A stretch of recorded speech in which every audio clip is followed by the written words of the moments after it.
Арбаңыздар, ардактуу спорт сүйүүчүлөрү жана футзал көрөрмандары. Кайрадан эле эфирде Sport Live көрсөтүүсү. Адаттагыдай эле сиздер менен чогуу Ош шаарынын жана Ош облусунун футзал боюнча ачык чемпионатынын оюндарына саресеп салабыз.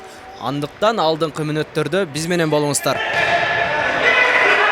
Жогорку лига 12-чи тур, кооз голдор, мыкты комбинациялар, плей-офф баскычка өтүү үчүн жанын аябай аракет кылган командалар жана башка ушундай урунттуу учурлар бүгүнкү чыгарылышта болмокчу. Аны эмесе баштайбыз. Алгач оюнду ачып берүү үчүн оюн талаасына Эмаком жана Бакай фонд командалары түшүрүлдү. Атаандаштар биринен бири мыкты чыгып, чабуулдарды өтө көп жасап, бир канча голдорду киргизип турушту. Эмаком командасы бул чемпионаттагы лидерлердин бири болгон Бакай фонд командасына катуу каршылык көрсөтүп турушту. Биринчи бөлүк 3-2 болуп, Бакай фонддун пайдасына чечилди.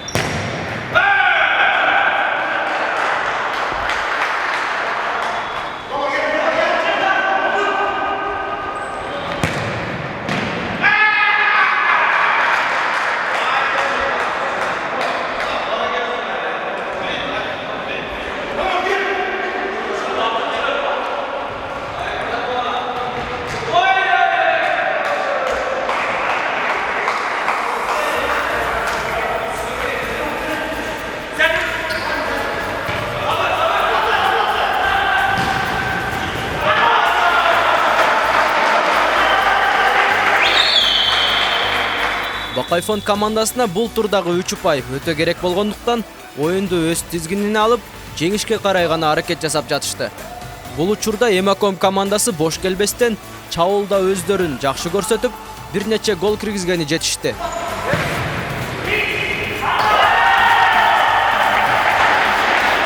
Бирок оюн аягы Бакай фонддун пайдасына чечилип, 6-3 эсебинде жеңишке жетип, өздөрүнө керек болгон 3 упайды алып кетишти.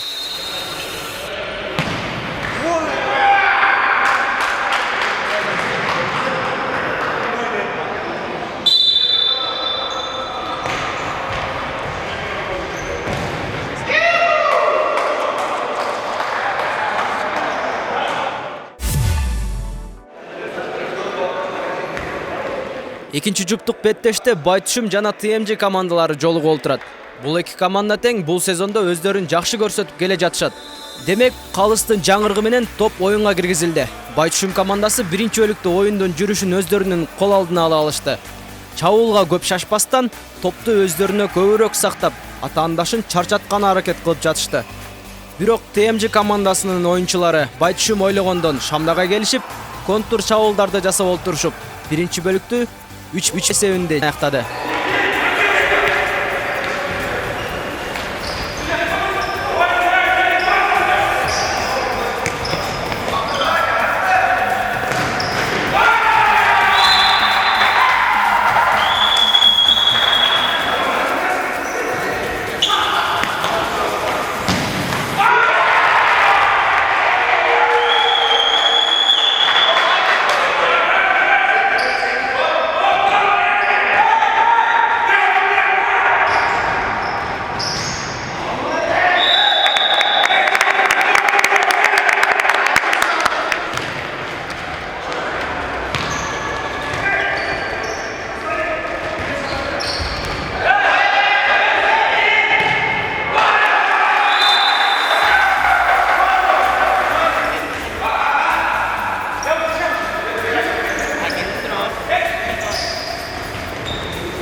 Ал эми экинчи бөлүк көрөрмандар ойлогондон түп башка тарезде жүрдү. ТМЖ командасы чабуулда өздөрүн жакшы көрсөткөнү менен коргонуу бөлүгүн унутуп коюштугу Айтор Байтүшүм командасы да бир нече голду киргизип алышты. Байтүшүм командасы өзүнүн фишкасы болгон 5-oyununu колдонуп, оюндун акыркы мүнөттөрүндө гол киргизип, бул оюнда да жеңиштин даамын татып олтурушат. Эсеп 6-5 болуп, Байтүшүм командасы 3 упайга ээ болду. Анда эмесе бул оюндун жалпы голдорун байкайбыз.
Кийинки беттеш Оштун Озгур жана Куршаптын Алдер командалары ортосунда болмокчу. Алдер командасынын бул сезондогу оюну өтө ийгиликтүү болуп келе жатат. Бирде турнирдик жадыбалда 3-чү, 4-чү орундарда көрүп калсак, ал эми дагы биринде 1-чи орунда да көрүп жүрөбүз. Ал эми былтыркы чемпиондор 1-чи айланпада көбүрөөк упай жоготуп, бирок соңку оюндарда өздөрүн жакшы көрсөтүшүп, акырындык менен упайларды чогултуп келе жатышат. Ошентип калыстын оюнду баштоого болгон ышкырыгы жаңырып, топ оюнга кошулду. Алгачкы мүнөттөрдөн тартып эле Озгур командасы өздөрүн жакшы көрсөтүп, бир нече голду атаандашынын дарбазасына киргизип коюшту. Биринчи бөлүктүн жыйынтыгы 5-4 болуп, озгурлуктардын пайдасына жыйынтыкталды.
Экинчи бөлүктө тирешүү өтө катуу болду.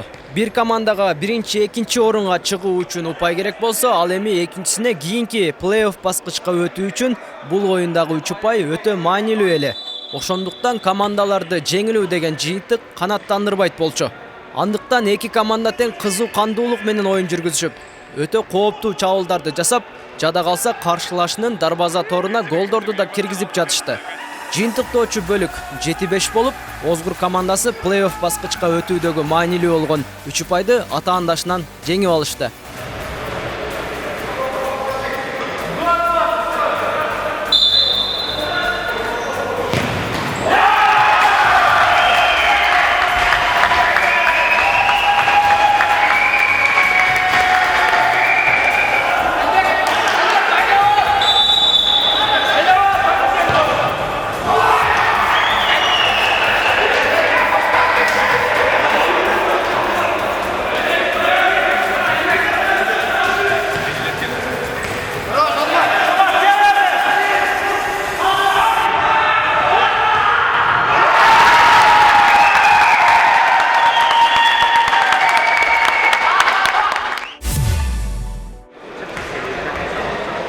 Бул турдун жыйынтыктоочу оюну Жапалак Ыхлас жана Афим командалары ортосунда болду.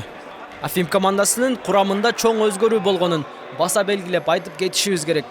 Анткени жаш курагы 18 жаштын гана айланасында болгон оюнчулар бир топ жылдан бери жогорку лигада ойноп, бир канча тажрыйбалуу болгон Жапалак Ыхлас командасына өтө мыкты каршылык көрсөтө алышты. Бул оюнда бир нече кооптуу чабуулдарды, көп голдор санын жана оюнчулар ортосунда болгон катуу кагылышууларды көрө алдык. Аны эмесе кооптуу учурларга жана голдорго назар салсак.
Калыстын финалдык ышкырыгы жаңырып, Жапалак Ыхлас командасы 11 эсебинде жеңишке жетишип, 3 упайды өз куржунуна салып кетишти.